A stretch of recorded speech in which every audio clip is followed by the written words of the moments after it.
Note, I've been handed a credible report of a small terrorist enclave in northeastern Iraq. If we're going to invade, we suggest taking it out before. Let it go, George. We have bigger fish to fry.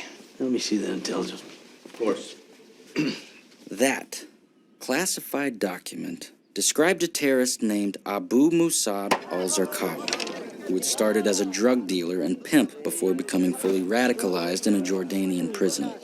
Zarqawi went to meet bin Laden in Afghanistan. Did he or did he not meet with Al-Qaeda? But Zarqawi had vowed to kill all Shia Muslims, and bin Laden's mother was Shia. So the meeting didn't go over well. They had no operational contact. Hogwash. Larry, have you seen this speech? Yes, sir. It's bone thin. I saw at least 5 pieces of disproved intel in there. Who wrote it? Yeah, they said it was the president, but I think you can guess who really wrote Well, it. there's no need to yell, Larry. Yeah, well, we reviewed the speech. We gave some notes. Powell really doesn't have a clue, does he? After the U.S. invaded Afghanistan, Zarqawi set up shop in Iraq. It was the only connection Cheney had between Al-Qaeda and Iraq. The Security Council will now begin its consideration of item 2 of the agenda. I call now on the distinguished Secretary of State of the United States of America, His Excellency, Mr. Colin Powell. My purpose here today is to share with you what the United States knows about Iraq's weapons of mass destruction, as well as Iraq's involvement in terrorism. Iraq today harbors a deadly terrorist network headed by Abu Musab al-Zarqawi, an associate and collaborator. Powell's UN address was seen by millions of Americans, but other people were watching as well. Collaborator of Osama bin Laden and his Al-Qaeda lieutenants.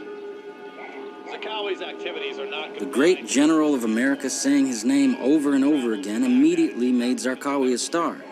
Staying in the capital of Iraq for more. Allahu Akbar! Within a day, he had gone into hiding. To Al-Qaeda, but these denials are simply not credible. They are simply not credible. An Al-Qaeda source tells us that Saddam and bin Laden reached an understanding that Al-Qaeda would no longer support activities against Baghdad. By the time we invaded Iraq, 70% of Americans thought that Saddam Hussein was involved in 9/11. Later, Colin Powell would call the speech the most painful moment of his life. Thank you, sir. Linda. Look at this crap. Ah, damn it. Hello, Don. That report says Zarqawi, the same fucking Zarqawi we talked up for months, is now leading a major insurgence in Iraq. And the implication is it's because we talked him up. Has POTUS seen this? No. I intercepted it before I got across the hallway. And this is generated by an analyst. Get me tenant. This stops here.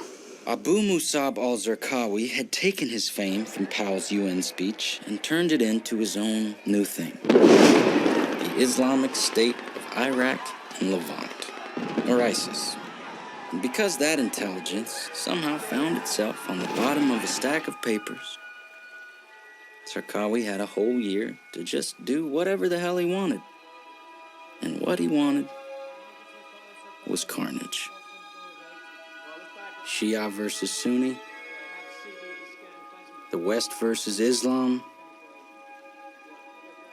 and death versus life. And on top of that, U.S. forces couldn't find any WMDs or nuclear programs in Iraq. Turns out that Saddam and his sons mostly liked cocaine and American movies from the 80s.